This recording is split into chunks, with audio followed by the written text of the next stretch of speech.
Hello and welcome to another Cool Bodies Club bonus episode. Now before we get started, we just wanted to give a special shout out and a hello to any new listeners who are joining us now. If you are, good news, there's tons of stuff to go back and listen to. And in particular, we wanted to give a shout to our new listeners who are listening on YouTube, which is a new platform for us. We are there now, all of our stuff is there, all of our new stuff's going to be there.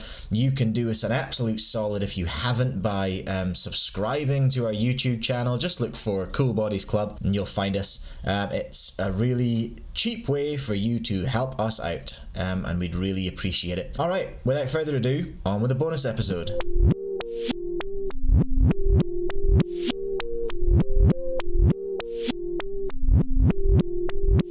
Welcome everyone. Hello Sarah. Hello. Would you like to introduce yourself and say hello, I'm Sarah? Hello, I'm Sarah, Cool Bodies Club.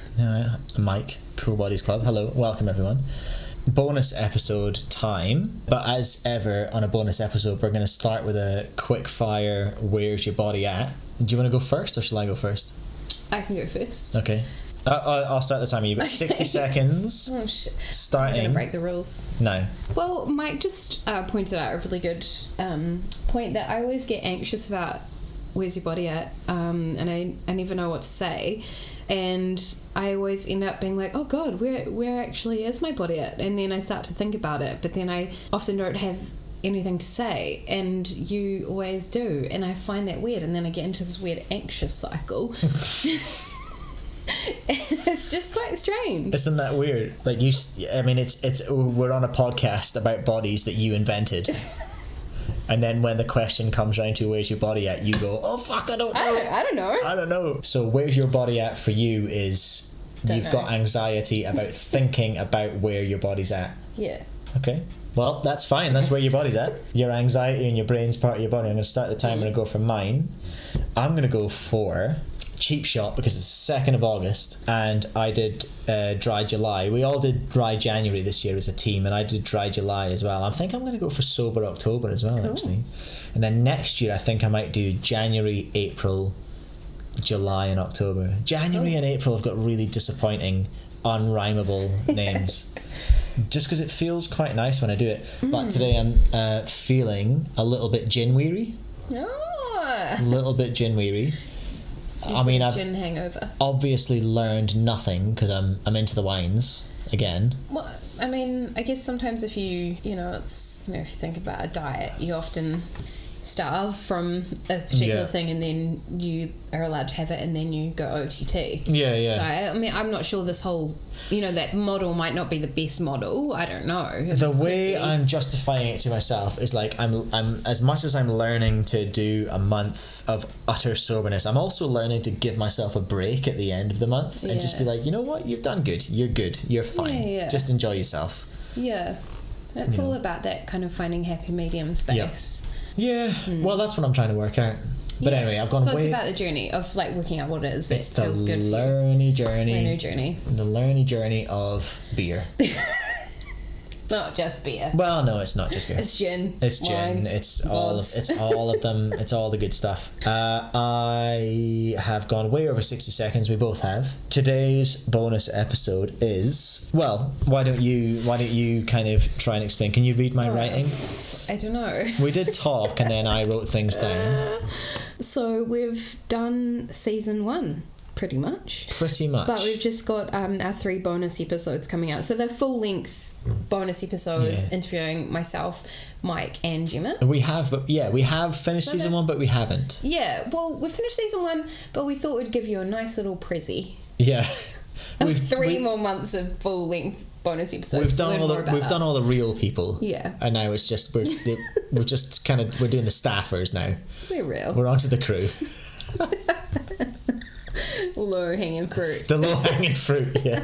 And it's going to be me up next. It's me and then Gemma and then Sarah as the grand finale. So the fact that I'm up next sort of tossed up a question that we've been asking since the beginning, really. And this is a phrase that you, dear listener, will hear me repeat so many times in my episode, which is the fact that I am a straight, cisgendered white man and I'm in this conversation about diversity and body positivity and all this kind of stuff, and it does give me the fear a little bit. Like, I'm really into it, like I'm really into the conversation, but it sometimes gives me the fear. I don't know what it gives me the fear about exactly. Well, I think it's just that we need to have a conversation about it. Like, I think it's a conversation that needs to be had in this space, you know? And so that's what we're doing. We're just addressing it, I guess. And we thought it was doubly pertinent because... Well, you thought it was doubly pertinent because it was an example of... Oh, yeah. Well, so I guess with Cool Bodies Club, right from the get-go, we've needed to have a lot of really uncomfortable conversations, and we continue to. So behind the scenes, we're constantly having conversations that are hard, like tricky combos, all the time. And I think we're kind of keen to show you how we roll with that, how we go about doing that as a team, I guess. So we're literally going to have an uncomfortable conversation. Yes. I kind of love it. Okay, cool. You do too. Come on. Yeah, no, they're fun. We do these all the time. These happen so often on the phone. Yeah, they do. But we rarely capture them. So that's kind of your treat for today as part of this bonus episode. Uncomfy combo. Uncomfy combo. Uncomfortable combo.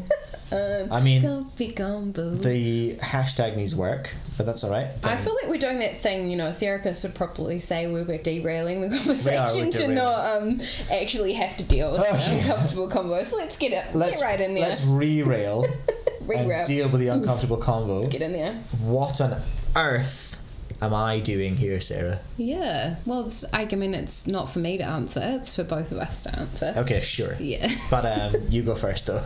Okay.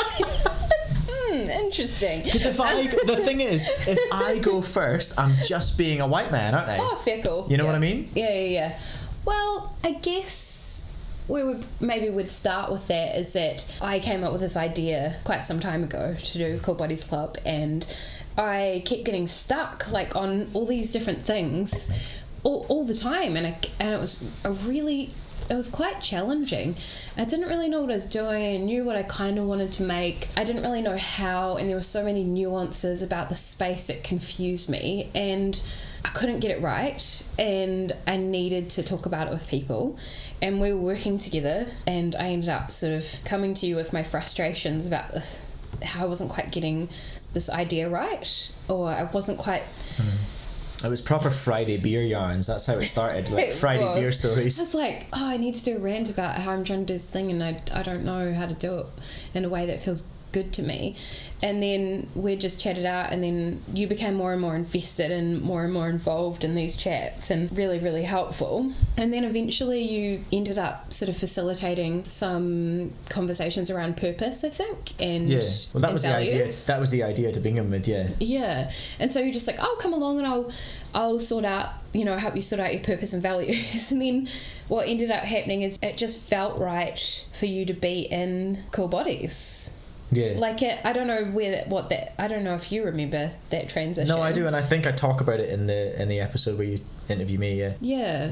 I can't really remember that space where it went from like you're facilitating, now you're like in it. Yeah, it just kind of happened, and I guess like on a personal level for me as well, like, divorced from the facilitation and just problem solving space that you were kind of helping me out with post-its and stuff. Yeah.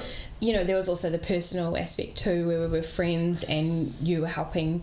I guess I was talking to you as a friend about the issues that drove me to do Cool Bodies. And so I felt like you were kind of with me as a friend on this. And so there were those two factors that were kind of going on. Okay, so what's the the unanswerable question? Well, I guess we've, from the beginning of Cool Bodies Club, been pretty, I don't know, I guess aware of who we are and how we all fit into the space and our positions and the space. And what do you mean literally by that? Is like, well, white folks. Yeah, white folks, explicitly white folks as a group. And then with you, yeah, you know, I don't know, you want to lay it on us? Shall I? The old straight cisgendered white man. The fuck is he doing here? Yeah. What is he doing here? What the fuck are you doing here? I do feel like that is a thing, though. I feel like that's a question people might, and quite validly, be asking, potentially. I think it's a valid question.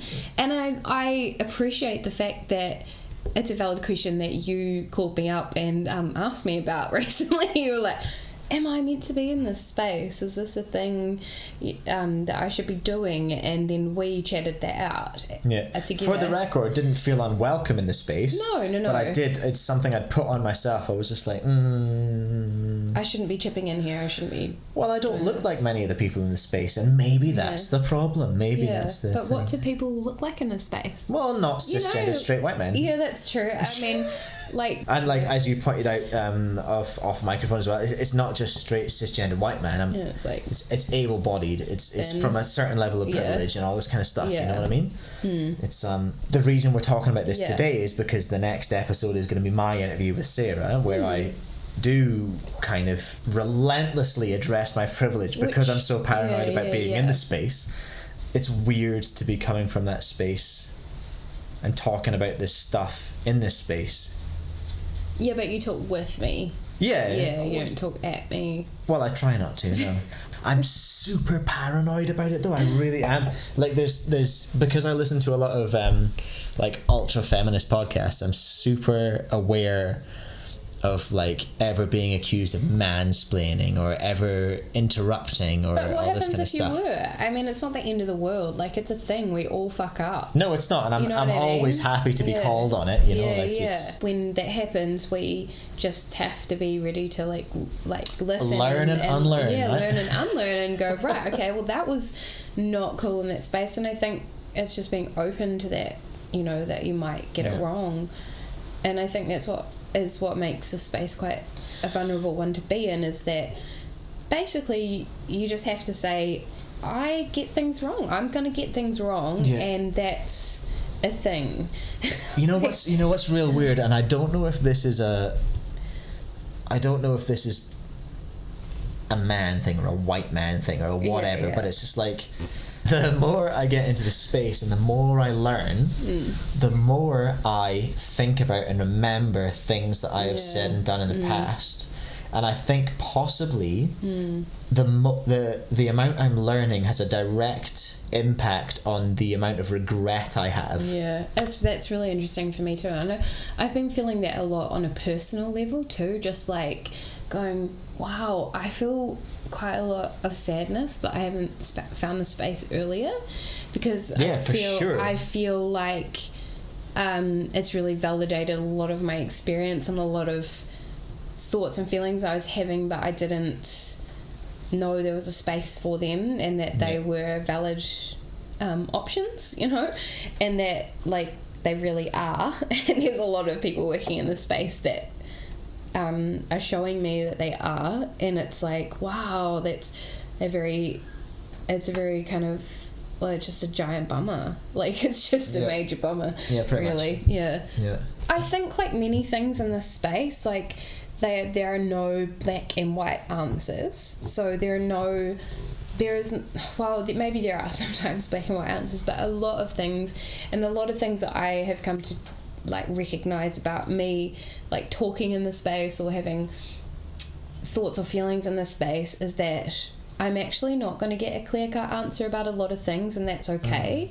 You know, like I often don't feel super comfortable about talking about me in this space, but I don't have to feel all right about it. I don't have to feel all bad about it. I can be somewhere kind of in the middle.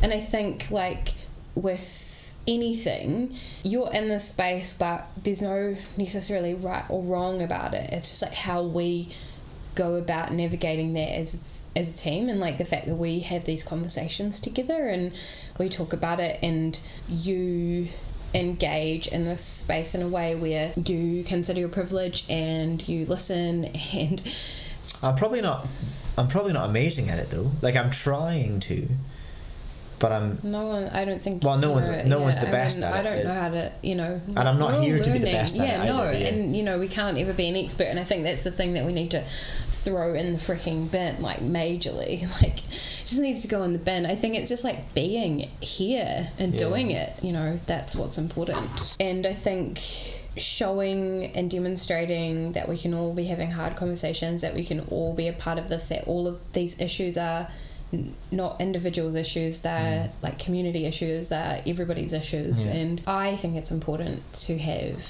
people like yourself in this space, and I am in support of it. And from a personal level, for me, I think it's good.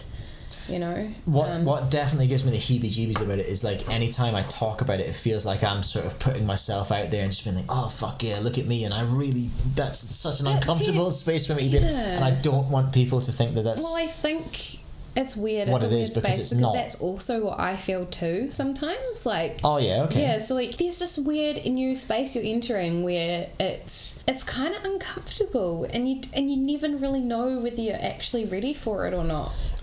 This podcast actually was kind of it was like a solo little journey. It was a solo little entity. It wasn't like I wasn't working in the body positive space. I don't know anything about it. I don't know anything about the communities that were out there at all, like literally nothing.